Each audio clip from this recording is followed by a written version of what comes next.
आमचं ध्येय इचलकरंजी अतिशय स्वच्छ झाली पाहिजे, चांगली झाली पाहिजे, हेच आमचं ध्येय आहे. आणि ज्या पद्धतीनं आम्ही हे मंजूर करून घेतलं आहे आमदारांच्या आणि हळवणकर साहेबांच्या आवाड्या, प्रकाश अण्णांच्या, राहुल आवाड्यांच्या मार्गदर्शनाखाली आणि आमचे वरिष्ठ नेते जे काही सगळे आमचे चंद्रकांतदादा पाटील असतील, फडणवीस साहेब असतील, यांच्या सगळ्यांच्या मार्गदर्शनानं आणि त्यांच्या सल्ल्यानुसार इचलकरंजी अतिशय स्वच्छ करायचं आमच्या डोक्यात आहे. त्यामुळं कोणाचा दबाव वगैरे काही नाही. 7,34,00,000 हे 2 वर्षापूर्वी दिलं होतं. आणि 2 वर्षापूर्वी 2-3 वर्षापूर्वी दिलं होतं 7,34,00,000. आजचा DSR आणि आजची महागाई धरून ते जवळजवळ 8,74,00,000 गेलं. त्याच्यानंतर आदर्श कंपनीचं 5 करोडचं होतं. म्हणजे हे 9 आणि 5 हे झाले 14. आणि ह्याच्यामध्ये अजून जवळजवळ 25 ते 30 गाड्या वाढणार आहेत. 70 कर्मचारी बागेमध्ये वाढणार आहेत.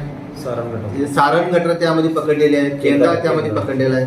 आता केंद्राळांचा विषय, केंद्राळ काढणे आतापर्यंत महापालिकेनं आपले पैसे खर्च केलेले नाही आहेत. फक्त ते माननीय भोसले मामा त्यांच्या संघटनेमार्फत आम्ही करून घेत होतो. मग त्यांच्याकडनं आता किती करून घ्यायचं अजून, त्याला आम्हाला काही मर्यादा आहेत ना.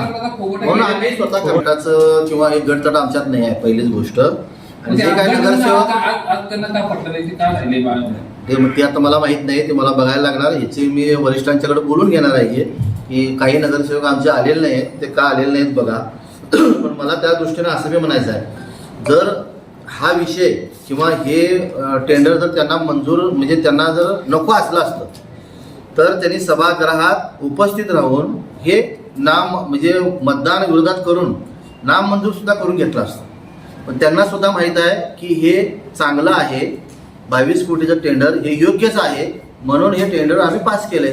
समजा जर त्यांच्या मनामध्ये असलं असतं की हे आपण जसं स्थायी सभेमध्ये आणून पाडलं त्यापैकी आम्ही सभागृहात येऊया, विरोधकांना घेऊन आपण ते आणून पाडूया, तसं सुद्धा त्यांनी करू शकले असते.